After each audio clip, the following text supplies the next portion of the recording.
Hello বন্ধুরা, take mini কিচেনে তোমাদেরকে স্বাগত। আজকে তোমাদেরকে দেখাতে চলেছি সহজভাবে ড্রেসিং টেবিল বানানো। প্রথমেই নিয়ে নেবে 5টা মেচের বক্স, ছোট একটা কার্ডবোর্ডের টুকরো লাগবে, আর লাগবে আঠা। বন্ধুরা, তোমরা কি ভাবছো বক্সের কালার নীল?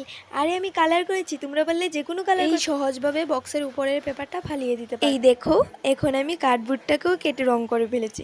অবশ্যই তোমরা কাটতে পারবে কার্ডবোর্ডটাকে গোল করে। তারপর আমি সব বক্সকে একখানে করছি। বন্ধুরা, প্রথম বলতে গেলে আমিও পারতাম না, তারপরে দেখি আরে মেচের বাক্স দিয়ে আমিও পারবো। এখন তো ধরনি লাগবে, তার জন্য এই দেখো ধরার জন্য বানিয়ে নিলাম কার্ডবোর্ড কেটে। এবার আটা দিয়ে লাগিয়ে নেব। আয়নার জন্য যে কার্ডবোর্ডটা নেবে সাইড কেটে থাকবে না, ওইটি দিয়েই বানাতে পারবে। ফাইনালি আমার সবটি বাক্সর ধরনি হয়ে গেছে, আর এইটি আঠা দিয়েও লাগিয়ে নিয়েছি। আরে কিভাবে লাগাবে, একটার উপরে একটা দিয়ে আঠা দিয়ে লাগিয়ে দেবে। দেখো, এখন কার্ডবোর্ডে লাগানোর পালা। আয়না বলতে গেলে বন্ধুরা, আমার কাছে আয়না ওই কাগজ কিছুই নেই, তার জন্য আমি নিয়ে নিলাম ফেব্রিক, আর ফেব্রিক দিয়ে কালার করা শুরু করলাম আয়নার শেপে।